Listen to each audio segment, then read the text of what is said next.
Hola chicas, chicos, volvemos cargados de energía para resolver otro examen de BAU. Vamos a por ello. Y hoy en este vídeo vamos a resolver un examen de BAU de julio del 2019, concretamente la opción B. En el primer ejercicio, un típico ejercicio de análisis, nos dan una parábola que es igual a menos x al cuadrado y la recta de ecuación igual a x más 2. Nos piden hallar los puntos de intersección entre estas curvas y esbozar el gráfico señalando el recinto limitado por ambas curvas, así como calcular el área del recinto limitado por ellas. Así que vamos a comenzar igualando los segundos miembros de ambas expresiones para obtener los puntos de corte, los puntos de intersección entre ambas ecuaciones. Y si pasamos todo al segundo miembro nos encontramos con una típica ecuación de segundo grado. Ecuación de segundo grado que vamos a resolver mediante nuestra famosa fórmula. Y si lo hacemos mediante ella, no me voy a detener en este paso, vamos a obtener dos resultados. Por una parte x igual a 1 y de otra x igual a menos 2. Para dibujar los gráficos, todo lo que tenemos que hacer es construir dos tablas, una para la parábola y otra para la recta. Ese sería el apartado B. Y nada más sencillo. Vamos a trazar dos tablas, una para y igual a 4 menos x al cuadrado y la otra para y igual a x más 2. Tenemos dos puntos de corte que son los que vamos a utilizar justamente para definir la recta. De una parte tenemos el punto x igual 1 y de otra tenemos el punto x igual menos 2. Para menos 1 obtendríamos 3 al sustituir, 1 más 2 que son 3, y para el menos 2 obtendríamos un 0. Y a la hora de determinar la tabla que corresponde a la parábola, tenemos que recordar aquella pequeña fórmula que nos permitía calcular el vértice, aunque esta se calcula a ojo. El vértice estaría en el punto 0 y obtendríamos el valor 4. Si caminamos hacia arriba y hacia abajo de ese 0, es decir, si le damos los valores 1 y 2 hacia arriba y menos 1 y menos 2 hacia abajo, completaríamos una tabla. A partir de estas dos tablas comenzaremos por trazar un sistema de referencia y con ese sistema de referencia vamos a dibujar los puntos de cada una de las funciones y a partir de ahí dibujarlas, que es lo que nos pide, esbozar el gráfico, ¿no? Luego partimos de la parábola. Para el punto 0 me daría 4, para el punto 1 me da 3, para el punto menos 1 tengo también un 3, para el punto menos 2 obtengo 0 y para el punto 2 también obtengo 0. Unimos los puntos y obtenemos la parábola. Trazamos ahora los puntos de intersección que eran el 1, 2 y el menos 2, 0. Y ahí tenemos la ecuación de la recta. Con la ecuación de la recta y la ecuación de la parábola, rayo la parte común a ambas funciones y obtengo el área que pretendo calcular. Y para calcular esa área recurrimos, lógicamente, a una integral definida. Una integral definida donde los puntos, los límites de integración estarían precisamente los puntos de corte, desde menos 2 hasta el 1, y para calcularla solo tengo que restar ambas funciones. Por una parte tengo la parábola, 4 menos x al cuadrado, y le voy a restar la función de la recta, que era x más 2. Todo eso por diferencial de x. Esa integral, si deshago los paréntesis, es una integral muy sencillita. No es una integral de un polinomio. Varias funciones potenciales, ¿no? Por tanto, vamos a resolverla, que son integrales inmediatas, y tendríamos menos x al cubo partido por 3, la integral de menos x que sería menos x al cuadrado partido por 2, y la integral de 2 que sería 2x. Y aplicamos la regla de Barrow desde los puntos menos 2 hasta el 1, es decir, desde los puntos de intersección. Todo lo que tenemos que hacer es sustituir esos puntos y a los valores que obtengamos efectuar la resta. Para eso tenemos una calculadora, así que recurrimos directamente a ella y una vez resuelva estos cálculos voy a obtener que el resultado final es 9 medios, es decir, 4,5 unidades al cuadrado, porque lo que estamos calculando es un área. Recordar que si nos hubiese dado negativo solo tomábamos el valor absoluto, es decir, el área siempre va a ser positiva. Luego hemos resuelto nuestro primer ejercicio y es un ejercicio típico de análisis, donde nos dan dos funciones y nos piden determinar los puntos de corte, con lo cual lo que hago es igualar los segundos miembros, de ahí sale una ecuación y despejo, esbozar el gráfico, construyo tablas, me voy dándole valores, tengo que tener en cuenta que para una parábola no me vale con 2 puntos, normalmente entre 5 y 7 puntos estaría bastante bien, y la recta con 2 puntos, los propios puntos de intersección que obtuve. Bueno, pues A partir de aquí, yo creo que ya podemos lanzarnos con el segundo ejercicio. Y el ejercicio segundo es un ejercicio de cálculo matricial. Nos dicen que hay una matriz C que es igual al producto de las matrices A y B. Ahí tenemos las matrices A y la matriz B. Y nos piden encontrar los valores de M para que exista inversa de la matriz C. Obviamente lo primero que tenemos que hacer es calcular el valor de la matriz C. Y para poder calcular el valor de la matriz C, lo que vamos a hacer es efectuar esa multiplicación. De una parte tenemos la matriz A, que es 1, 2, M, 1, menos 1, menos 1, y de otra la matriz B. Recordar que esto se obtenía multiplicando fila por columna y que el resultado siempre era un elemento de la fila de la matriz producto. Situamos nuestras matrices y comenzamos a multiplicar. La primera fila por la primera columna, elemento a elemento, y lo sumamos 1 por 1, más 2 por M, más M por 0, es decir, 1 más 2M. Con eso tenemos el primer elemento. El elemento A sub 1, 1 porque corresponde con la fila 1 y con la columna 1. Hacemos lo propio multiplicando la fila 1 por la columna 2 y lo que vamos a obtener es 2 más 2M. Perfecto. Seguimos multiplicando de la misma manera y obtenemos el resto de elementos. Y ahora recordar lo siguiente. Queríamos saber para qué valores de M era posible obtener la matriz inversa. Por tanto, vamos a partir de tomar el determinante, porque el determinante me tendría que dar distinto de 0 para que fuera posible obtener la matriz inversa, y resolver el determinante. Es un determinante muy sencillo, diferencia de los productos que corresponden a los elementos de las diagonales, y aquí con lo que estoy jugando es a sacar el 2 factor común para que de esa manera me quede 1 menos m por 1 más m. Claro, 1 menos m por 1 más m es una suma por una diferencia, y eso es una diferencia de cuadrado, con lo cual tengo menos 2 por 1 elevado al cuadrado menos m al cuadrado. Eso voy a igualarlo a 0, porque quiero saber para qué valores de m se me anula este determinante. En consecuencia, si paso el 2 dividiendo el segundo miembro, ya solo me queda la ecuación 1 menos m al cuadrado igual a 0. Una ecuación muy sencillita. Menos m al cuadrado es igual a menos 1, y por tanto, despejando de ahí el valor de m, m resulta ser igual a más menos 1. ¿Y eso qué significa? Significa que salvo para los valores 1 y menos 1, para el resto de valores será posible obtener la matriz inversa porque el determinante de la matriz me da distinto de 0. Luego la solución del apartado A sería que m debe ser distinto de 1 y de menos 1. Y dicho esto, podemos pasar al apartado B. El apartado B me piden que calcule la matriz inversa para el caso m igual 2.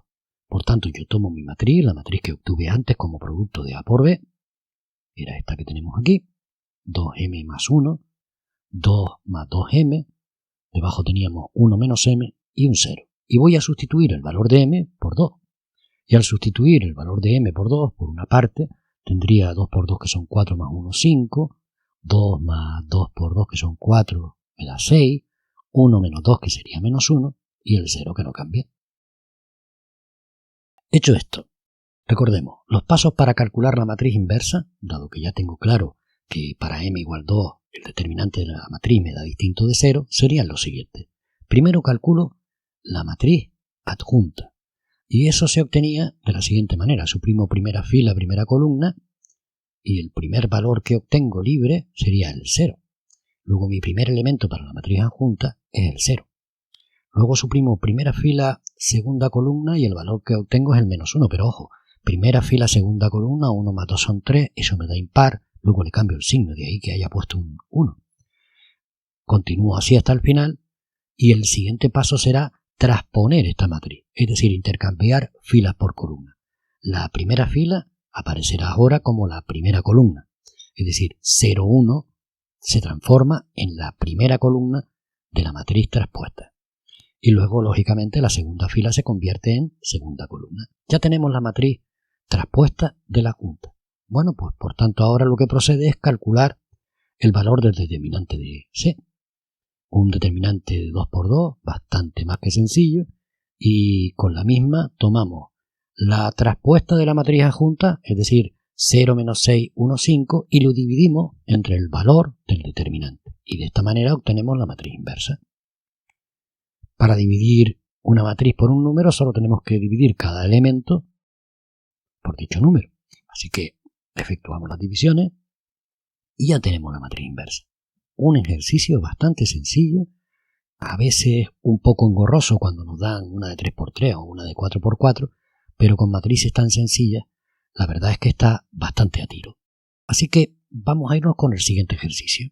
En el siguiente ejercicio me dan un plano que tiene de ecuación 2x menos y más z igual a 0 y otro plano que viene determinado por dos rectas. Cada una de estas rectas lógicamente tendrá pues un vector.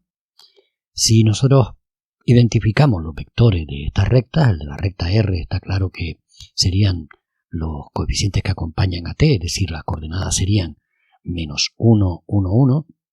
La de S, los denominadores, porque estamos hablando de la ecuación continua de la recta, en este caso sería menos 2, 0, 1. Tengo que caer en la cuenta de que si yo hiciese el producto vectorial de esos dos vectores, lo que iba a obtener, son dos vectores que están contenidos en el plano, o paralelos a él, lo que iba a obtener en definitiva es un vector normal al plano. Claro, con el vector normal al plano de este plano y el vector normal al otro plano, puedo perfectamente determinar el ángulo que forman dichos planos. Así que voy a proceder a calcular el producto de u por v, que es como hemos llamado a estos vectores. Esto se hacía con un determinante, en la primera fila colocábamos los vectores unitarios y jk, y en la siguiente las coordenadas correspondientes a cada uno de los vectores, menos 1, 1, 1 y menos 2, 0, 1. Desarrollarlo es bien fácil. Para desarrollar este determinante lo que vamos a hacer es recurrir a desarrollarlo por adjuntos, porque así de paso lo obtengo todo como bastante ordenado. No es necesario que nos detengamos en cómo se calcula esto, ¿verdad?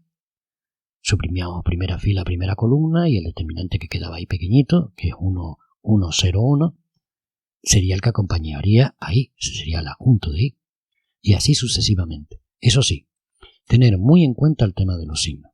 Por ejemplo, el sumando que corresponde, el factor que corresponde a j, ten en cuenta de que era la primera fila, segunda columna. 1 más 2 son 3, eso da impar. Por tanto, al sumar los índices y darme impar, tengo que cambiarlo de signo. De ahí el signo menos que aparece. Bueno, si desarrollamos esos pequeños determinantes, la cosa es bastante sencillita, porque son determinantes de 2 por 2. Y el valor que obtengo es i menos j más 2k.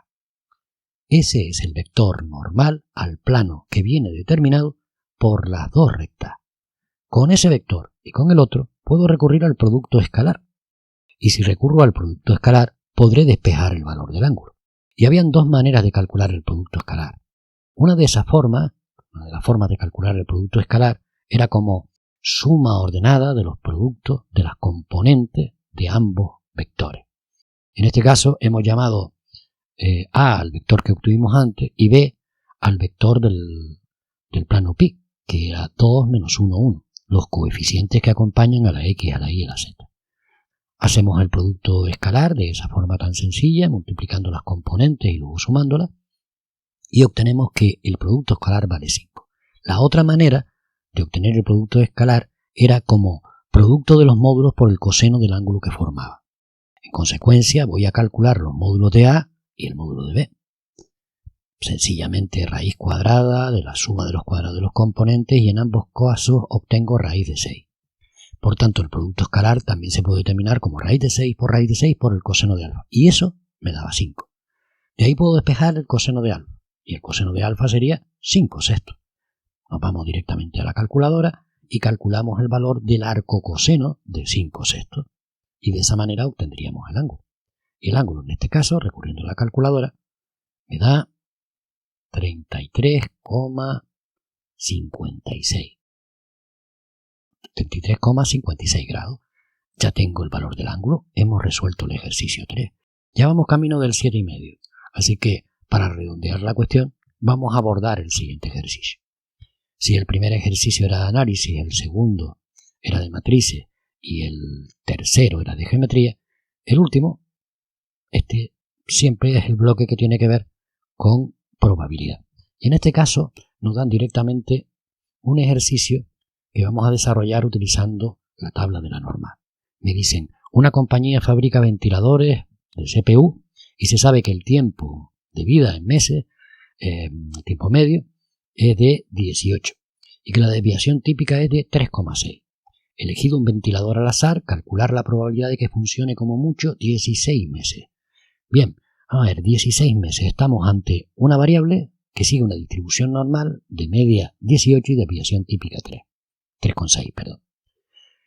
Aquí vamos a tener que tipificar porque nosotros vamos a utilizar la tabla de la normal. Es decir, para x menor que 16, fíjate que dice como mucho 16 meses. Claro, como mucho 16 meses también son 15 meses, 14 meses, 13 meses. Por tanto, vamos a calcular la probabilidad de que x sea menor que 16. Y para eso tenemos que recurrir a la fórmula de la tipificación. Recuerda, vamos a transformar la variable x en variable z. Y esto era, tomábamos el dato, le restábamos la media y lo dividíamos entre la desviación típica. Lo cual significa que tenemos la probabilidad de z menor que menos 0,56 cuando hayamos hecho ese cálculo. Y lógicamente cuando nosotros íbamos a la tabla no nos encontrábamos valores negativos, teníamos que recurrir al suceso contrario. La probabilidad de z menor que menos 0,56 es lo mismo que 1 menos la probabilidad de z menor que 0,56. Por tanto, nos vamos a ir a la tabla, vamos a calcular, eso es bien sencillo, ¿no? Buscamos el valor y nos dio 0,7123. Efectuada esa resta que tenemos ahí, obtenemos el valor 0,28,77. Pues bien, ese sería el resultado del apartado A. En el siguiente apartado nos pide calcular la probabilidad de que funcione al menos un año. Al menos un año. También si funcionara 2 años hubiera funcionado al menos un año. Luego estamos hablando de calcular la probabilidad de que x sea mayor que un año. Claro que a mí me dieron la media en meses y la desviación típica también en meses. Luego tengo que jugar con meses. En lugar de colocar un año, coloco 12 meses. Tengo que calcular la probabilidad de que x sea mayor que 12. Y para eso volvemos a tipificar. Sería la probabilidad de que z fuera mayor que 12 menos 18 partido por 3,6. El dato menos la media partido por la desviación típica. Si hago ese cálculo, lo que voy a obtener es que debo calcular la probabilidad de que z sea mayor que menos 1,67. Y recuerda, para calcular la probabilidad para z mayor que un número negativo, eso es exactamente lo mismo que calcular la probabilidad de esa misma expresión pero utilizando el menor que. Es decir, sería la probabilidad de z menor que 1,67. Y un poco por refrescarnos la memoria, vamos a acudir a la tabla. No lo hicimos antes, pero ya que estamos, vamos a acudir a la tabla y vamos a ver cómo se hacía esto. Buscábamos en la columna hasta las décimas. Buscamos 1,6, la primera columna, en la columna de azul. Y en la fila, en la primera fila, en la fila de azul, buscamos la centésima, 0,07. Las dos cantidades hacen 1,67. Y allí donde se cruzan tenemos el valor. Y el valor en este caso es 0,9525. Ya tenemos el apartado B. Bastante sencillito, ¿verdad? Luego la probabilidad de que funcione al menos un año será de 0,9525 o si lo quieres en porcentaje del 95,25%. Y para calcular la probabilidad de que funcione entre 1 y 2 años, lo que vamos a hacer primero que nada es cambiar la variable a meses y de esa manera tendríamos que calcular la probabilidad de que x fuese menor que 24 pero mayor que 12. Otra vez tipificamos y además nos va a salir bordado porque el cálculo en realidad ya lo habíamos hecho antes. 24 menos 18 partido por 3 me da justamente 1,67. Ahora deberíamos calcular también la probabilidad de 12 menos 18 partido por 3,6. Para calcular la probabilidad entre dos cantidades, lo que hago es calcular la probabilidad del mayor y restarle la probabilidad del menor. Y eso es lo que estamos haciendo. Las cantidades que me salen es probabilidad de z menor que 1,67 menos la probabilidad de z menor que menos 1,67. Y ojo, la probabilidad de 1,67, de z menor que 1,67, la calculo sin mayor dificultad. Pero la otra tengo que recurrir al suceso contrario. Es la probabilidad de que z sea menor que un número negativo. Luego lo único que tendríamos que hacer en este caso es meterlo dentro del paréntesis y restarle un 1. Por tanto, la primera de todo, la probabilidad de z menor que 1,67. La calculé antes. Me daba 0,9525. Perfecto.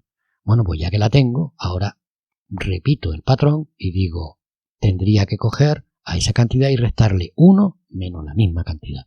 Y si hago esos cálculos, directamente me voy a la calculadora y obtengo el valor 0,905. Ya tenemos resuelto también el apartado C.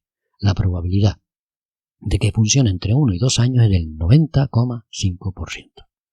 Ejercicio resuelto. Y ya hemos completado un examen. Hemos ido bastante rapidito porque algunos de estos ejercicios ya los hemos ensayado en clase y lo que nos interesaba era el procedimiento.